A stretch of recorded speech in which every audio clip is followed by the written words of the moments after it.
Hey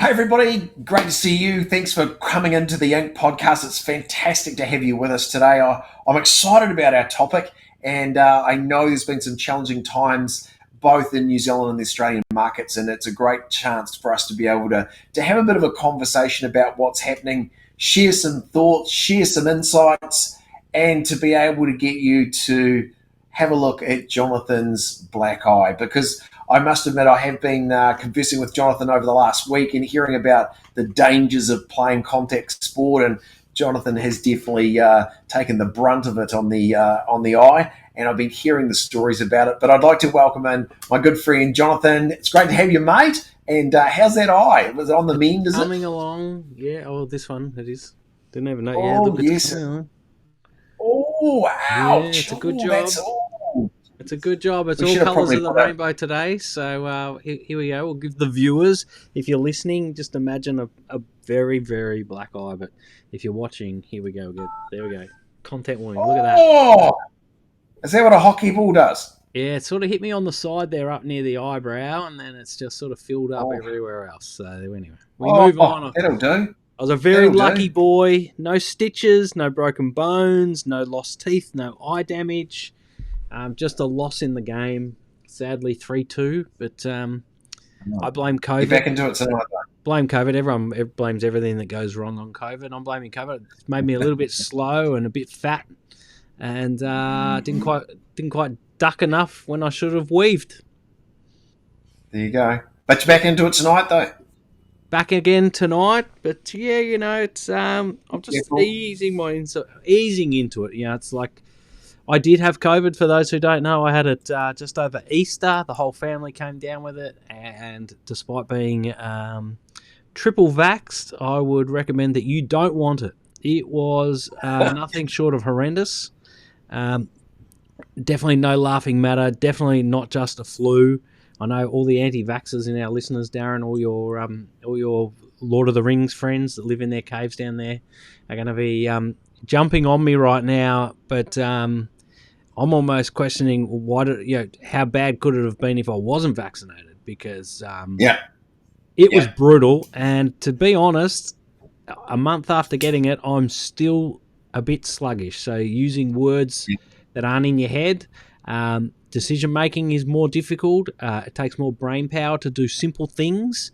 All the stuff that you heard people talking about that you just thought was media hype and a beat up and all that sort of stuff, well, I'm living it, and it hasn't been fun. So if you can avoid it, please do. I advise that. But as you say, Darren, we've got to push on, and even with a handicap and a black eye, some people say I've had a handicap since I was born, but and that handicap would be talking too much and not listening enough. Would be just to push on, and that's what the episode's all about today. Don't let black eyes and small bumps in the road on this journey to recovery, which this year will be for a lot of people. In a changing market, don't let the little bumps, throw over the cart and have you chucking your toys out of the cot and every other analogy of quitting that I can come up with. So I think it's important. Anyway, how have you been? Been good, mate. It's been just exactly as you're saying there about market change and differences in the marketplace. I think that's been a big factor.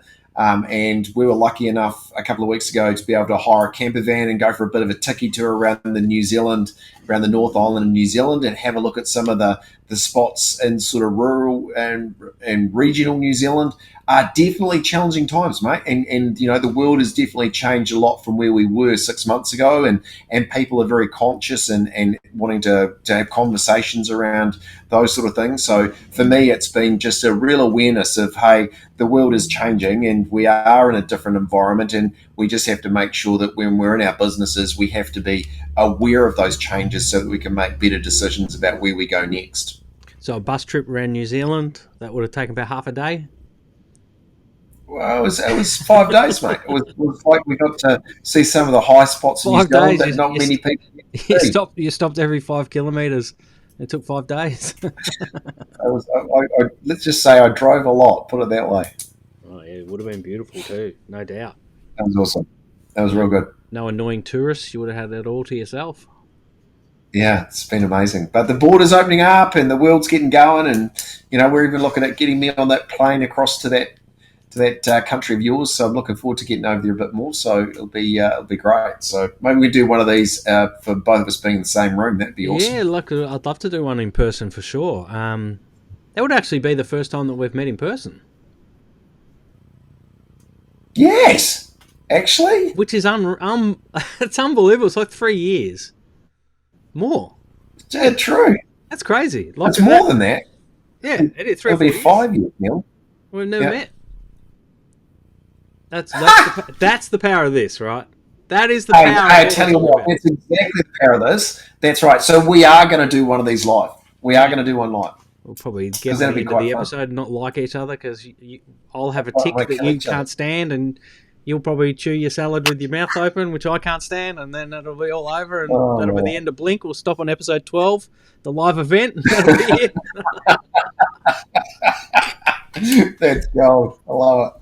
But we've got some really interesting times over here at the moment. We've got a federal election going on, so we've got Stadler and Waldorf from the Muppets. If you don't know who they are, they're the two grumpy guys that sit in the balcony. So they're the two leaders of our major political parties over here at the moment. And it seems as though back in the days where you'd have one leader debate, we're now having a leader debate every Sunday night and every Wednesday night.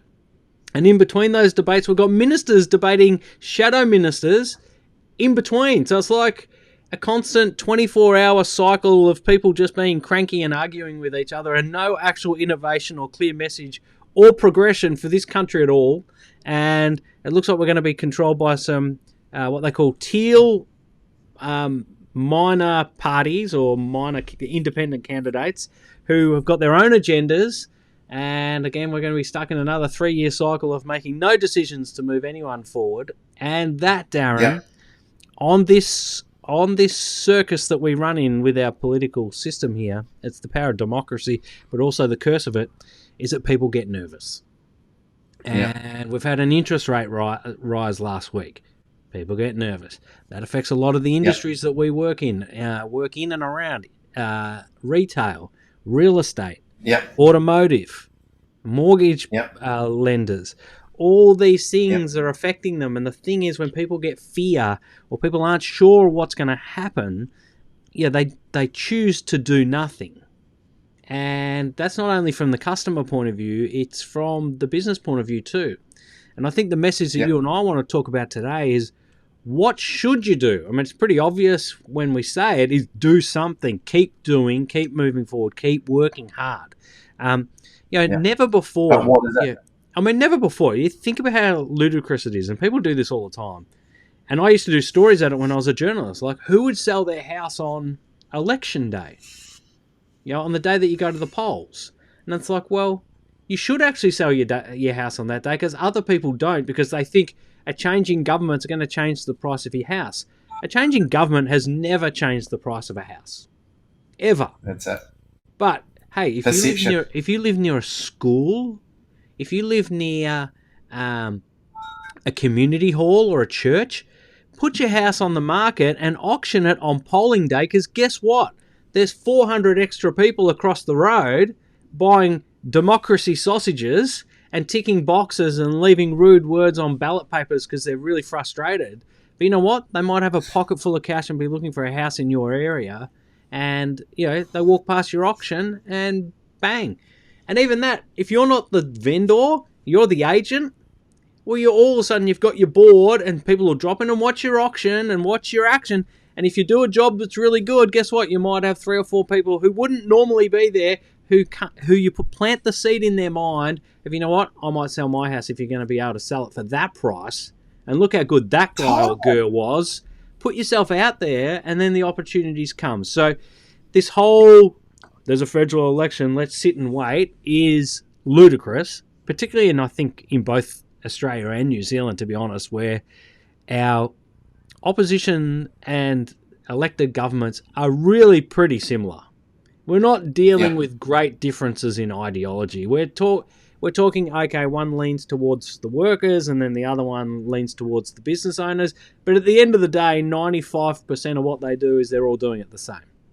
They're tinkering around the edges.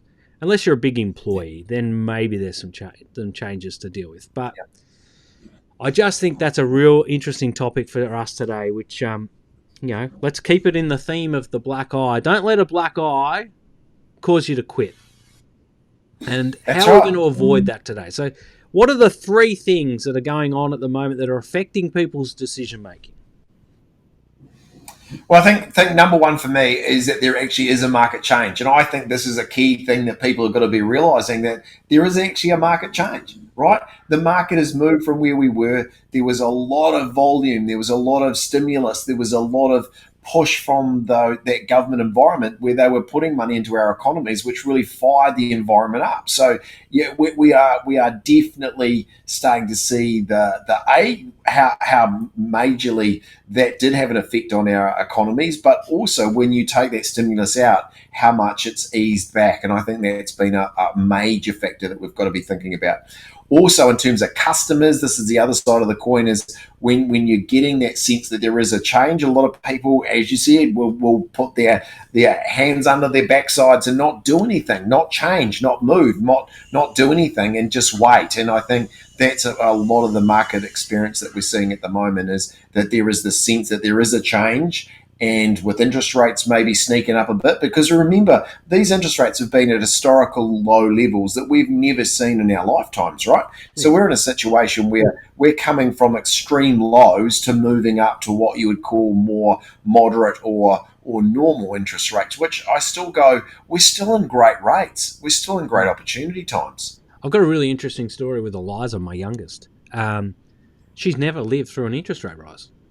And the hype and the concern and the hysteria that was put around it through mainstream media, every time we got in the car on the radio, every time we turn on the television, interest rates are going up, 0.25%, quarter of a percent.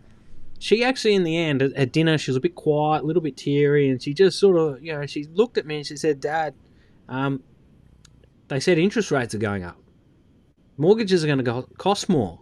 Like, what's going on?" And I said, "Yeah, it's okay. We've got it covered." No, they're going up. I said, "Yeah, I know, but that's okay."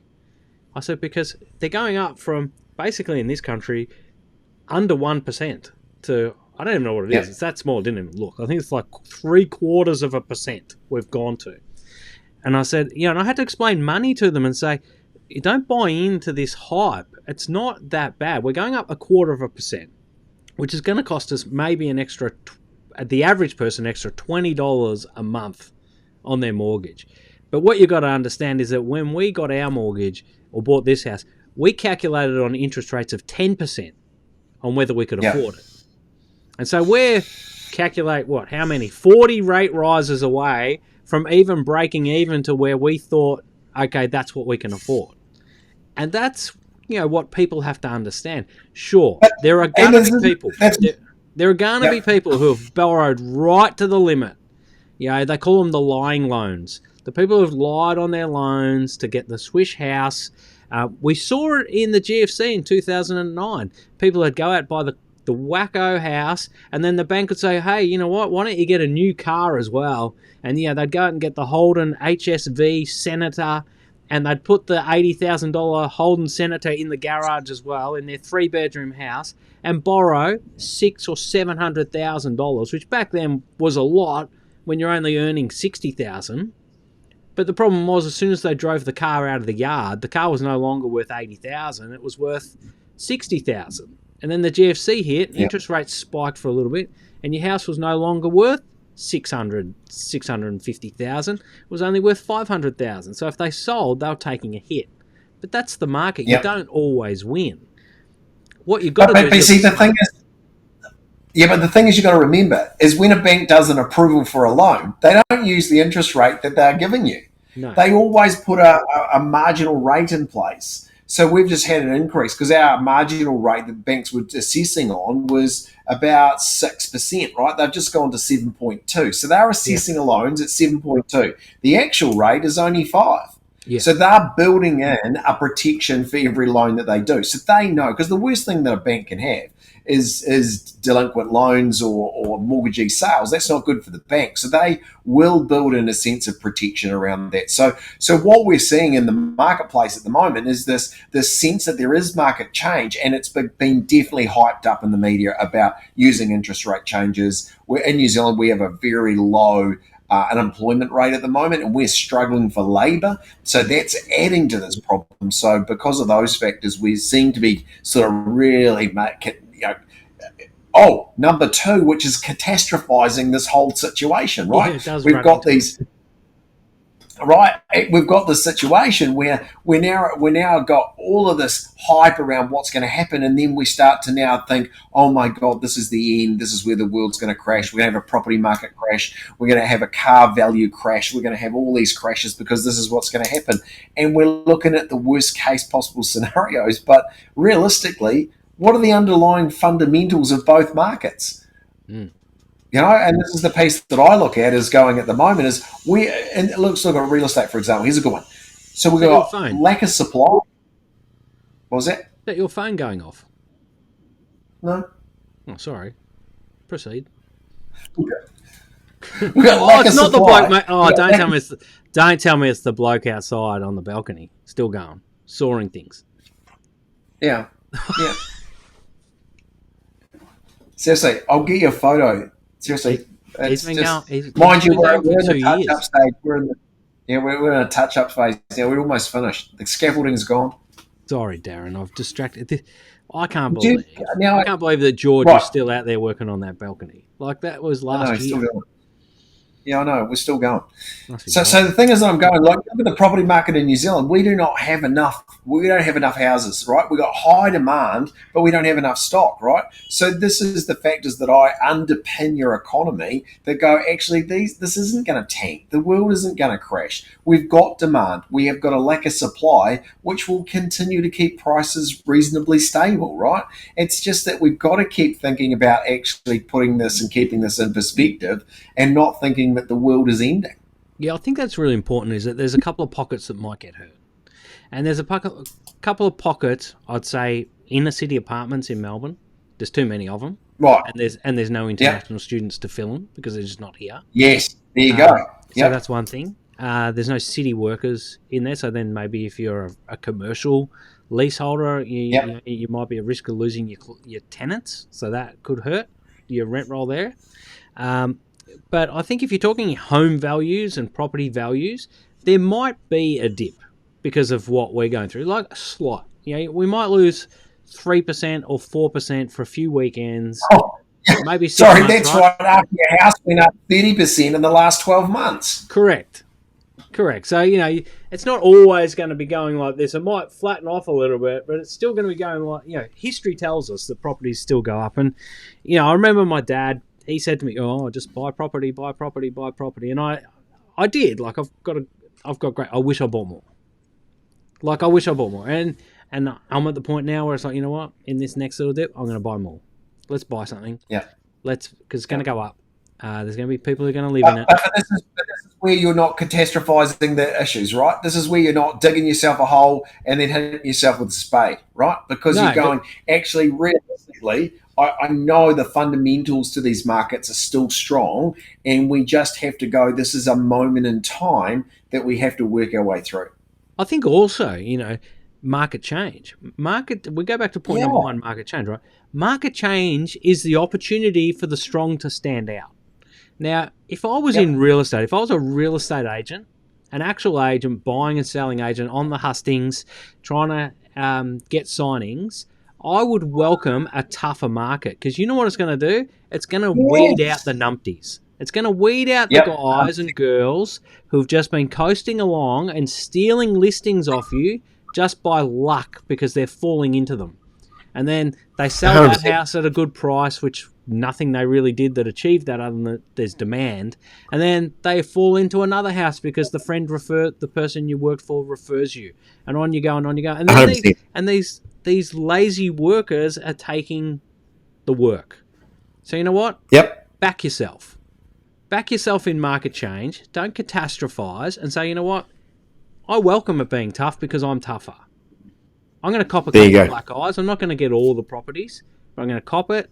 I'm going to move forward. I'm going to work harder. And that takes us into point number 3, doesn't it?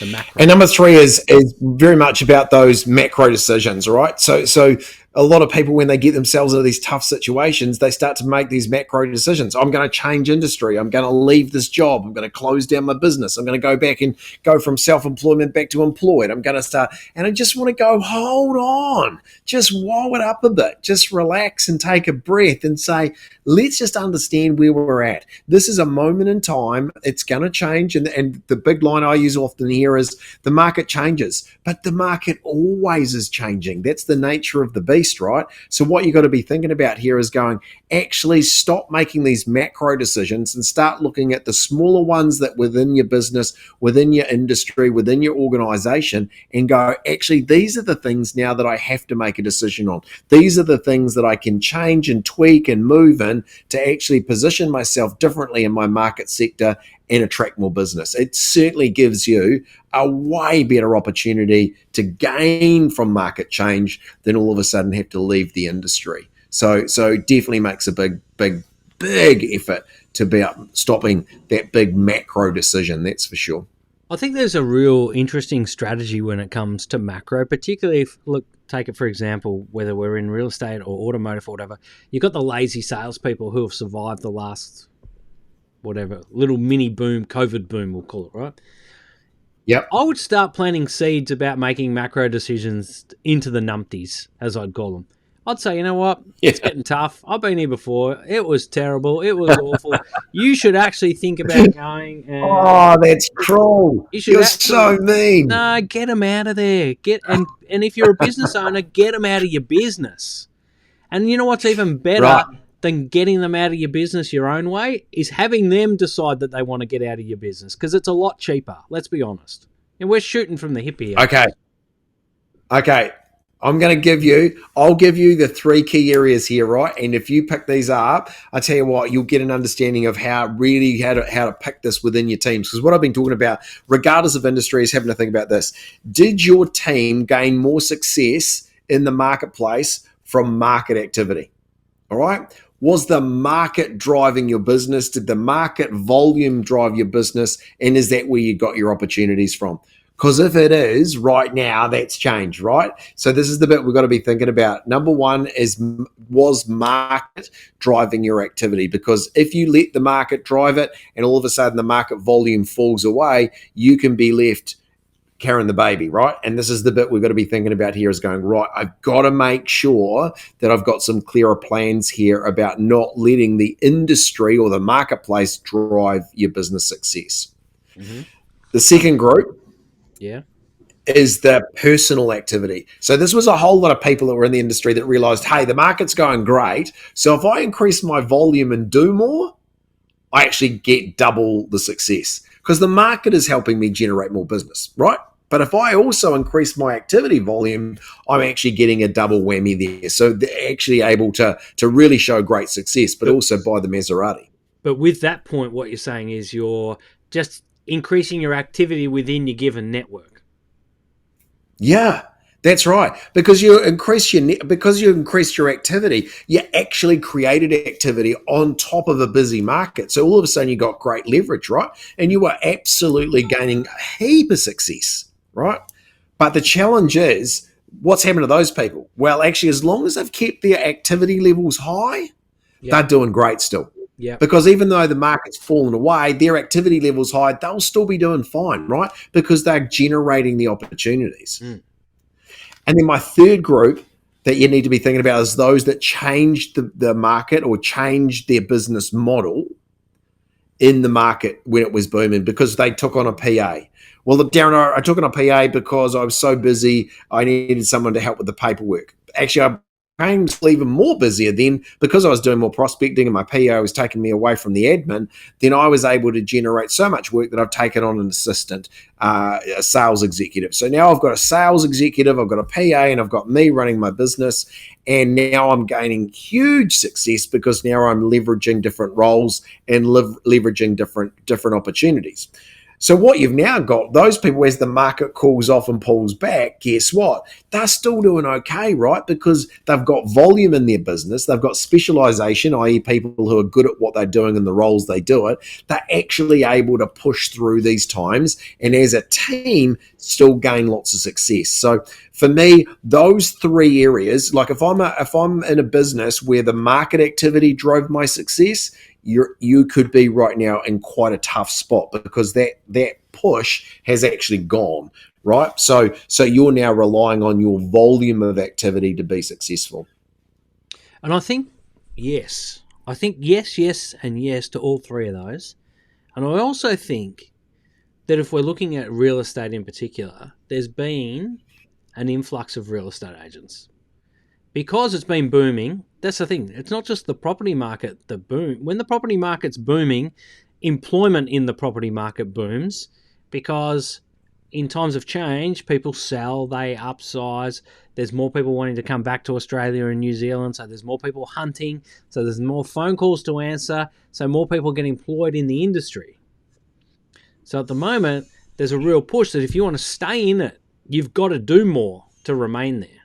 You can't just You got it. be cruising the way that you were cruising, and that's that's. I say, why do people come into real estate? Well, Darren, real estate is easy. You don't have to work very hard, and you make lots of money. That's why you come into real estate, right? Well, you look at those TV shows, and I think they're partly to blame, right? And I've got a mate of mine who started on $1 Million Listings LA, Scotty Brown. Yes. Yeah. And he always talks about it. He goes, Jonathan, he says, I live in LA. I've been around Skid Row, and it's amazing how many homeless people there are at Skid Row, but it's even more amazing how many broke real estate agents there are. And because they watch shows like that, and they think that that's what it's like. And there's even an Australian version at the moment on Amazon, which I just can't bring myself to watch. It appears to be incredibly obnoxious. I don't know what it is. Aussies trying to do what Americans do just doesn't. I'm going to go and find it now. I want to watch it. But this is the thing. I want you to have a think about this, because what I have a struggle with those programs is they show the glamour side of the industry, right? They show let me show you through the home. Oh, yes, let me sign you up the offer. Oh, my goodness, let me drive my Maserati off round to my next appointment. And oh, my God, I'm so incredible, right? What they don't what they don't show is the actual hard work. They actually don't show the 2 a.m. finishes when they're finishing the paperwork, when they're doing the 120 phone calls and they have got a team of 5 that are helping them find buyers for a particular home that they're struggling with. They don't show any of that stuff. They don't show the hard yards. You don't get to be the best real estate agent in a patch unless you're doing those yards. And that's where I sort of look at those programs and go, actually, you're not really seeing the job. You're actually seeing the front end fluff bit, but you're not seeing the grunt behind it. So, yeah, it's interesting to watch those, absolutely. So let's move on to some of the solutions. And I think probably the main one, and I say this to a lot of people a lot lately, from kids through to adults, through to even my parents who are still basically hiding away, not wanting to catch COVID. It's like, you just got to keep moving forward. I convinced them the other day to travel 2 hours up the road to go and see the Elvis exhibition. No, we did not go and find Elvis anywhere expediently. We went to an exhibition. They went to the Elvis exhibition. Yep. And it was the first time they'd been out of their home in almost 2 years. And, it was like, you just got to keep moving forward. You can't just sit still and expect that you're going to remain as happy and as satisfied and as, well balanced as you are right now. It has to come to an end. You have to move forward. You have to keep going. And even in tough times, it's more important. Maybe, and you can correct me if I'm wrong, maybe in tough times, the steps forward become a bit smaller. But as long as you're still taking the step. Yeah. But I think as long as you're still taking the step, right? Yep. That's what I say to people all the time. Look, we don't have to take leaps and bounds here. We just right now have to keep willing to take that step forward. Keep going. Make another call, make another connection, get off your backside, go and talk to another person, because this is the part that I go, it's those step forwards that actually keep you moving through this environment, because there is a lot of people standing still. and just Yeah, going, well, I'm not sure what to do. You know what? And you say this, I know, and I say it a lot as well, is sometimes actually taking a step forward in the wrong direction is better than standing still. yeah, 100%. Right? You don't, as long as you're moving, you've got a chance of identifying opportunities. Standing still and not making decisions and not doing things that you need to do when the market is changing is crazy. And you've got to make sure you keep pushing ahead. Yeah, and I think I get this. I get this a lot in my training. I'm training people to do things that maybe they're a bit uncomfortable with, put themselves on video on a camera, put themselves on social media, share their thoughts and ideas and their wealth of Yep. information. And they'll sit there and, if you give them too long to think about it before they record the first one, they'll come back and think that they have to make a show like $1 million Yeah. listings, that they need to go and get new clothes. They need to go and rent the nice looking car because the Subaru Forester with the kid seats in the back doesn't cut it anymore, or the Yep. 2012 BMW is a bit long in the tooth. I need to get a new one before I can put it on camera. The truth of the matter is, just doing is better than doing nothing. We've got this 100%. even in YouTube circles, is that some people say, oh, I've made all these videos. I'm going to wait to post it at 3 minutes past 9 on a Friday night because that's half time in the football when people will pick up their phones and look at it, and that'll give it a greater chance of getting more views because that's the demographic I'm after. And it's like, you know what? If you actually posted it today, midday on a Thursday, you'd be a day and a half in front on views than waiting a day and a half till a Friday night where anything in the world could happen at the moment. Like World War III could break out, and Totally. then no one's looking for your YouTube video. So get it out there 100%, and mate. get it done. Just Yeah. take that step forward. Stop convincing Well done. yourself that things aren't right. They don't have to be perfect. They just have to be ready. And that's all we're talking about. Mate, that is the best line, mate. That is the best line because I tell you, that's the key, right? It's just post the bloody thing, get it into the marketplace, get it out there happening, and make it happen. Because this whole timing it and trying to make perfect, like seriously, our systems and our technology these days allows us to make new content so quickly and easily. The ability to just create it and get it into the marketplace. I think that's awesome. Great message, mate. Tops. Are you ready? Let it rip. That's all it is. Is it ready? Good. Let it rip. Let's go. Doesn't matter. Go. Send it. And it doesn't have to be perfect. Oh, searching for focus. Love it. Camera. Come in. There it is. My Number next, two. my next, You do it. yep, my next solution, I think for this one is connection is king right now. Yeah. So the market's changed. It is difficult. It is different, and the ability to connect with your marketplace now has got to be at an all-time high. So if you thought you were busy before making calls, now you have to be even more busy. But the thing is, you've got to actually commit to those calls, right? You've got to be able to get off your backside, connect with your marketplace, get out seat, go and talk to people in the street, go and build those connections because that's what will get you the opportunity going forward. And you've got to actually generate those connections. Those connections are not just falling in your lap anymore. No, they're not. And, there's been a lot of annoying marketing people that have ruined this for people. Yeah. Right? But don't, as we Yeah. said previously, don't catastrophize it. Yes, it is harder to get people to pick up their phones nowadays. But you know what? They'll appreciate the call when they take it. Oh, totally more. Because you're actually solving a problem. As long as you've got a proper business, Yeah. you're removing a problem. And it's One of my top agents in terms of that, and you just reminded me then, was what they do is they send a text message to say, hey, I'm really looking forward to just catching up with you just for 10 minutes to talk about where the market's at and what's been happening. So I just wanted to check what time was best suited for you. Now they have got such good support and messages coming back. Hey, don't worry about the phone call. Really appreciate the connection. We don't need to do anything right now, but thank you so much for reaching out. Or, hey, it'd be really good to catch up with you after work today if you can ring me at 5:30. Or, hey, I'd love to hear from you now. Really good just to be able to have a chat. So just by sending that text is another way of creating that connection. So for me, it's just about setting up as much connection as you possibly can have. Yeah, and I think it can go different ways. I think the phone call is key, but it doesn't always have to be first. And I Yep. think you and I sort of differ on this a little bit. You've got the network locked down where you can ring and have the success. I'm more in the building phase in a new sector, and so I'm not as not as immediately connected.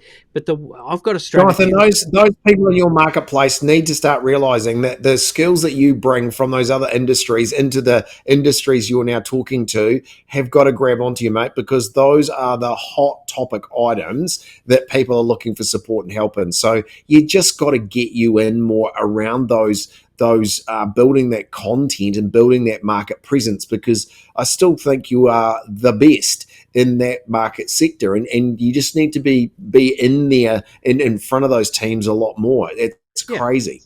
Sure, and I think that's true. I mean, it's that Gary Vaynerchuk saying, right? You've got to be as urgent. You've got to hurry up and hustle, but be patient, and that's where it's at. But I think the one strategy that I use, and we used to use this in online marketing all the time, is that you get in with them on the socials.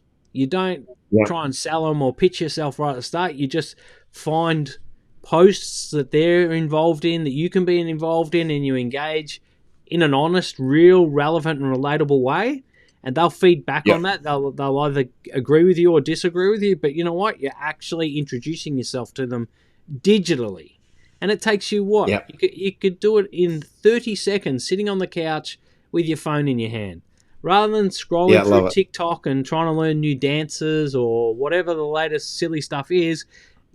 Get in the chat. Get in the comments, because that's where it happens. And then, if there's something that you sort of like or you interact on together, maybe send them a private message and say, man, I really appreciated your comment on that. Well said, or something like that. Then all of a sudden you're connected on a next layer again. So the moment that you call them the next day or 2 days or a week later or even a month later after doing this and having this chat, they already know who you are. They already understand whether you're in the mix or not. It's like you and I. Look how close we are as friends. We've never met face to face. Yeah, crazy, eh? And we had that reaction earlier today. It's like you actually had to sit there and go, "Oh bullshit, we've met." Like you actually thought that we'd met previously, face to face. I did. No, you're like, "No, that's not right. We've met each other. We haven't." And it started in a mastermind group chat, and then we started texting each other. Then we started commenting on each other's stuff. Are you actually real, mate? Are you actually real? No, are you actually real?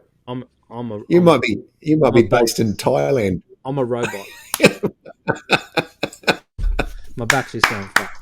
So yeah, that's it. So that's the strategy I'd use. Darren, he's a straight in the front door, ring on the phone. I'm going to ring you until you pick up. And most people pick up because they know you won't stop. So they're like, let's just get this done. And it works. Yep. Other people, he can go a slower burn. You don't have to go in that straight front door. If you're worried about cold calling, warm them up on social media. That's the pre-dance floor. All right, get them going, and you'll quickly learn whether you mix with someone or not, or whether they're right for you. The amount of people I've cancelled dealing with because of some of the things they post on their social media, I'm like, mate, I can't. I just can't deal with you. Like if that's how you're thinking, I'm done. But you got to do it at scale. And that's the thing. Keep moving forward. Do it at scale. Get your connections going. Work your existing connections, but also work on growing new connections. And one of the best ways to do it is if you've got your existing connections in your social media circle, then you can start interacting with their friends through them, and it grows your circle again. And again, and it just scales. So I don't know whether you heard, but my phone pinged then, and it's a text message.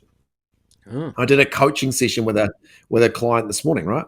Did you? And she said to me, Darren, I think this industry is too hard for me. I don't think it's me. I think I'm going to call it quits. I think it's a bit tough, not me. Eh? Macro decision. Macro decision, right? What did Darren say? Just take a step forward. Just take one. Just go and make 10 calls. That's all I want you to do. Go and make 10 calls, and these are the people that I want you to go and call, right? So go and call those people. This is what you're going to say, and I want you to do 10 calls. And when you make the 10 calls, only when you make the 10 calls, I want you to text me and let me know. So here's the thing, right? And this is what. Do you want to know the result of the 10 calls? No, we're going to hold the anticipation for a second.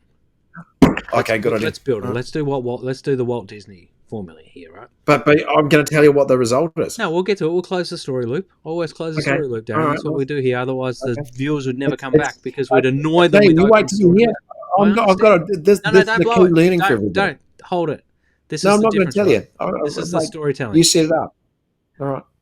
So this is what we're talking about. She's been through. She, She. like everyone. She probably, and we're talking real estate. Yep. Right. 2 tough years. Can't do open for inspections without masks. Can't do Yep. whatever. Tough. Everything's a bit tougher. You can only have one person through the house at a time. It's just doing everything that you're used to doing, but tougher. And that wears you Two down. kids. 2 kids. Two kids. Homeschooling. Making sure they don't get sick. Making sure the parents don't get sick. Making sure that there's still food on the table. Tougher. Times have been tougher. And now everyone's telling us, woohoo, let's get out there. It's time to get back on it. Let's go, Ricky and the boys. Right? And everything's supposed to be wonderful, just like flicking a switch. But you know what? They're tired. They're exhausted. Yeah.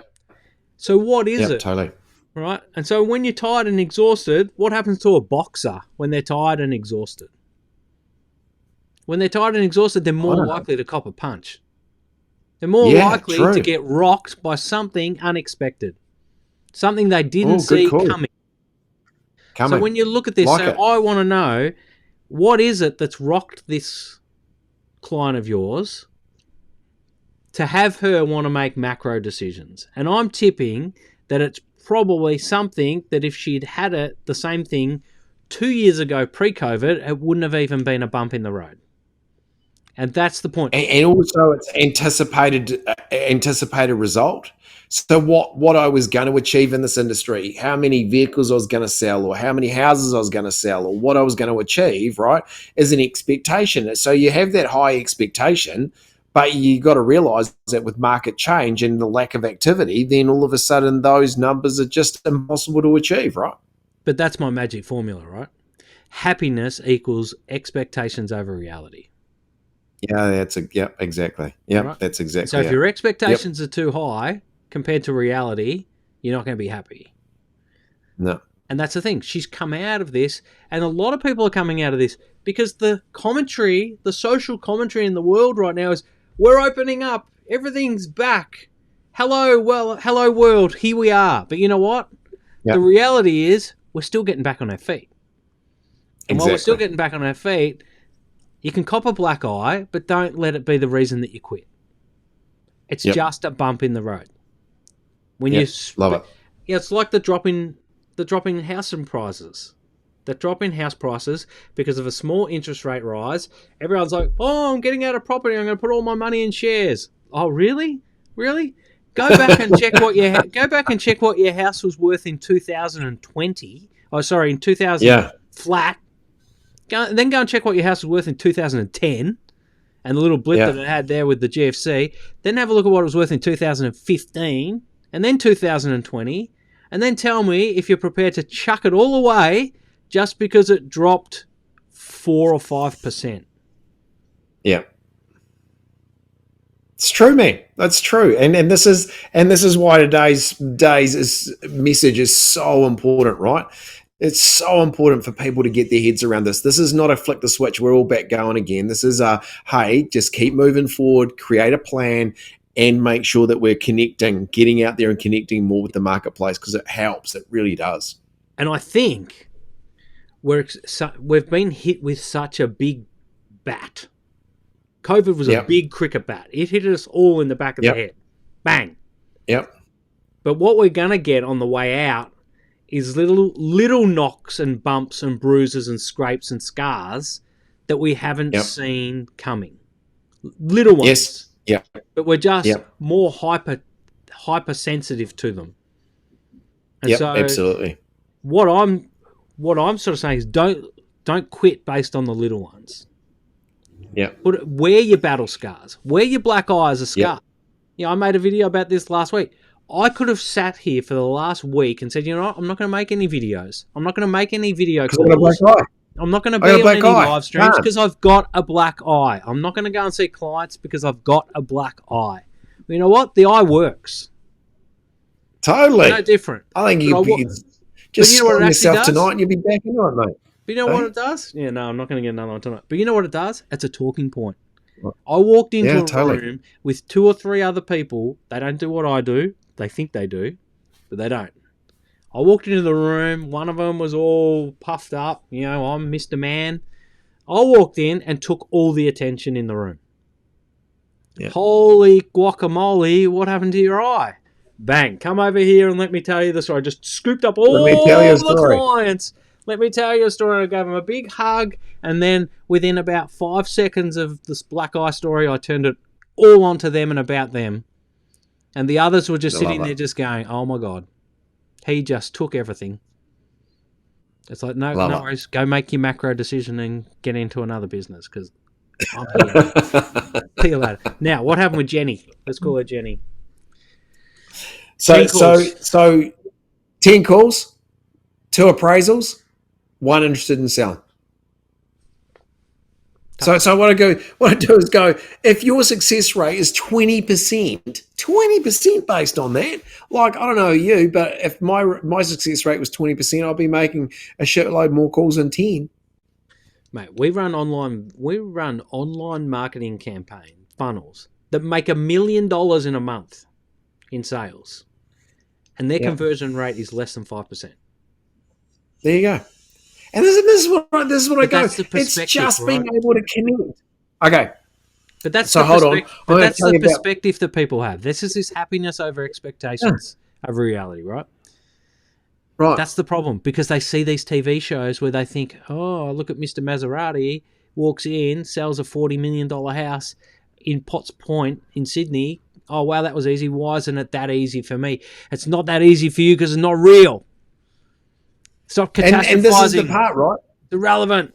And this is the pace, right? Because when with this lady who Darren, it's all too tough. I said, just make some calls and actually, and this is my next solution that I want you to have a think about too, because you do this really well in your business, is create the real and actually understand the customer's need, understand how the customer really feels, actually understand, because everyone goes, how are you going? Oh, great. Oh, I'm going really well. Oh, it's excellent. But actually, are you really? Nah, it's shit, mate. I haven't had any business for the last 6 weeks and I'm really struggling to pay my bills. Well, actually, that's the conversation we need to be having, the real one, right? And you've just got to keep thinking about actually, don't overblow it across your customers. Actually have a conversation with them and going, hey, we know you want our product, but now might not be the right time, or we just need to understand your situation so we can work out how to be more of help to you and get you through this challenging time. But we've got to be the ones that create that connection, right? And we've got to be the ones that show actually we do understand their situation. We are in the real, and we do want to know what's happening to them, their own personal situations. I do that all the time. I'll walk in and say, hey, how are You you? do. I know you're bloody good at it. They say, hey, how you going? They say, oh, all good. And then I'll talk about something else and I'll come back, but how are you really going? Yeah. And Yep. and That's it. when the people who are really on the edge, really struggling, when you ask them the second time, it's magic. Something Yep. incredible happens. It's almost like, oh my God, thank goodness for looking deeper. Yep. Thank goodness for taking the time to actually think deeper. And can you imagine how they then go home and think about you as a person? Yeah. Not even as a That's business it. contact, that you actually took the time to really check on how they are. Yeah. And that's part of this connections bit, right? Understanding the real world Right. is the key to longer term connections. Real relations. Because if you actually have a conversation with somebody about the real, actually how they feel, what are the challenges, what are they struggling with, you all of a sudden now in a situation where, wow, that's actually really good to know that, or I feel comfortable talking to that person about my challenges and my struggles, then you're certainly going to be open to receiving some advice or support or help in what you need to do and what decisions you need to make. And I think that's where the key of this is, right? Is actually make those conversations as real and about actually how the person feels. And I think if you can do that, that's going to make a big difference in this market. Yeah, builds trust, absolutely. Number 4, building your brand. This is your favorite. That's it, mate. This is you, mate. If you are not building your brand, even as an employee, like if you are an employer of a business, I find this staggering that all these people who have, their employees and they go, I don't need to build my personal brand because I've got a full-time job I'm taken care of. It's like, oh, really? What happens when you want to change that full-time job? Or are you Yep. wondering why the guy sitting next to you or the girl sitting next to you who has spent 5 minutes every day for the last 2 years talking to Instagram got the job at your competition over you? Why? Because she built her brand. She has 10,000 Yep. followers on Instagram. You've got 10. So who carries more weight in the market?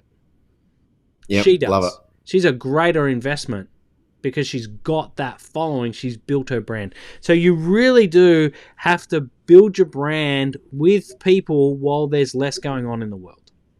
At the moment, And this is where it's gone quiet, hasn't it? It's gone quiet. The market's gone quiet. Things have changed. The heat's come out of it. So this creates a vacuum that you now have to use. Because here's the thing. The numpties that we were talking about earlier, who were just having properties and car sales and things just fall in their laps, guess what? As soon as the market cools, they're going to have to go back and learn how to actually do what they need to learn, or learn what they need to do to actually survive. And so they're not going to be focused on this. If you have your systems, if you have your understandings, all you've got to do is just turn it up at scale. That's all social media allows you to do. There's no magic pill in social media other than you build a personal brand. That's one thing. And there's 2 steps to it. A personal brand allows people in your market to know who you are. That's what it does. Yep. It lets them know who you are. But here's the thing. If you are continually just reminding them of who you are to build your personal brand, you become annoying. So you have to go beyond your personal brand and share your brand story, because that's where people connect. So build your brand is one point. Hey, that just lets people know I'm a real estate agent in this area. All right? That's branding, like advertising in a sense.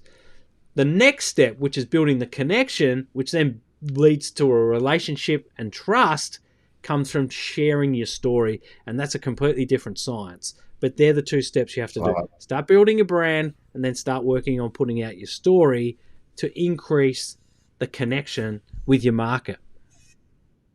Mate, you're a pro at this, and this is the bit that I love when I hear what you're talking about, because I see this all the time when people sort of trying to work out how to get more business. I want to grow my business, and I want to grow my connection with the marketplace, yet doing very, very little investment or planning around how to develop that brand. And when you get an opportunity like now where that vacuum opens up and you've got this opportunity to be there, you've got to make sure that that content is exactly positioned right. So getting some support and help from somebody that can actually help you position it correctly, get the right words in the right places, and then build a good visual product, I think is so important. So do you know anyone that could do that, Jonathan? Yeah, I do know someone. Just there. Oh, you! That's it. Right. Hey, here's a great example, right? So I had a guy who was pushing back on personal branding, and the conversation I have all the time is, social media doesn't work for me.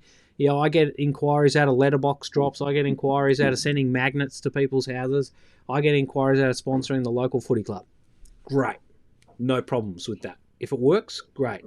But you know what? Doesn't mean you don't have to do this bit either, right? You can do it all because it's not that hard. The first lot is branding. Now, in my area, I'd probably get 6 to 8 real estate agent. We've got a buyer looking to buy in your area. Ring us now and we'll give you an appraisal on your house. I get 8 a week. More than 1 a day, right? In my letterbox. They go straight in the bin. Annoying. I should actually collect them for a month and then show you the pile. And where are you standing out in that pile? The trick is to actually connect to people where they're paying attention. Now, they're not paying attention on their letterbox. The only thing that comes in their letterbox nowadays is bills. No one wants bills. So you're sitting yourself, if you're just doing that type of branding, you're just sitting yourself with the bills. So they're begrudgingly going to their letterbox with this intrepidation of dread that they're going to get a bill that they didn't factor in, and they're going to pick it out, and you're going to be the face that they see next to the bill. And you're going to be associated with that feeling. Where you need to be is their happy place where they love spending hours and hours and hours, which is in social media feeds, and actually giving them information that helps them resolve a query in their head or an unresolved story loop of, is it a good time to buy or sell? Is it a good Love time for it. me to make another decision and get an investment property? Who Yeah. would I trust if I had to sell? Who is helping me already and I feel comfortable with that I can refer to one of the other mums who I meet at school pickup who's just Yep. getting divorced and needs to take care of the family home and buy a new place.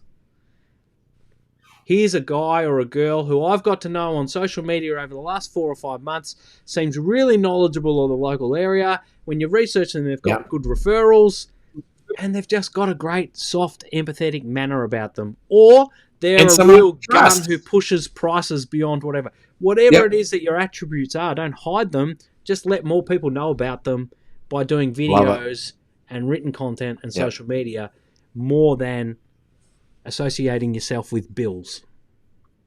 I love it, mate. That's real cool.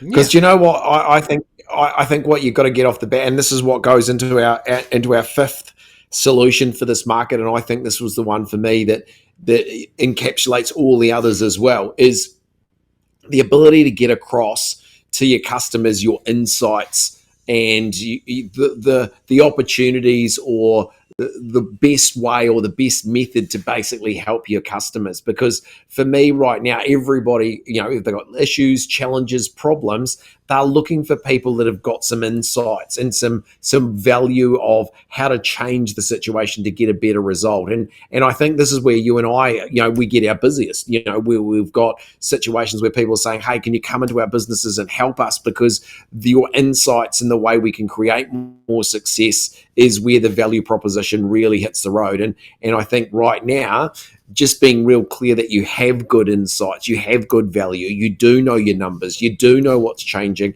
and you do know how to get a result out of a market that is different to what it was 6 months ago. Yeah, I think in times of change, experts come to the top. The real experts. But The other experts what do fall you away. value in the expert? What do you value in the expert? Well, You it's you their value their insights and their opinion, you value experience. their insight. Yeah, that's it. 100% what it Exactly. is. And that's the piece. Yep. that's the thing. That's what it is. When times are booming, faux experts, I refer to them, well, they usually refer to themselves as social media gurus in my space. Anyone that calls themselves a guru is a warning sign or a red flag in my book. I don't know what your guys call yourselves, but that's the point, right? In times of change, look to people with experience and expertise. You're not going to go, if you've got a Maserati, you're not going to give it to the bloke at the footy club's mechanic mate who just does everyday run-of-the-mill cars. You're going to take your Maserati to an From expert. home. Yeah. Oh, he's home. Yeah, the home mechanic in the backyard, right? Where he's got to put the Maserati up on bricks. Yeah, that's not what you do. In times That's not of an option, change, right? you seek expertise, and then Yep. and then work through the solutions that suit you.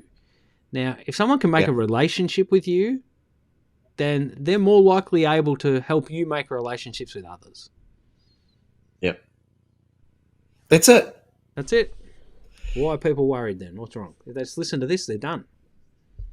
Nah, well, I do say this here gives you a really strong foundation of getting through these challenging times. Both sides of the ditch at the moment are really having some challenging times as we come out of this COVID. Because one of the things I keep saying around New Zealand is, for the first time, we've actually got COVID. For 2.5 years, we've actually been scared of COVID, but now we've actually got it. And we've got some time where people are actually taking time away from their businesses and actually are sick at home and having to spend some time recovering. But the big part for me here is that's the situation we've got to deal with, and we've got to keep making sure that we've got a good plan to get through this time. And I think right now both sides of the ditch need to be really focusing on coming up with a good plan that you can be consistent with, and making sure that we are going to keep moving forward. And I think those insights from today are just critical for business. And if you can really adapt those in there, you're going to be away.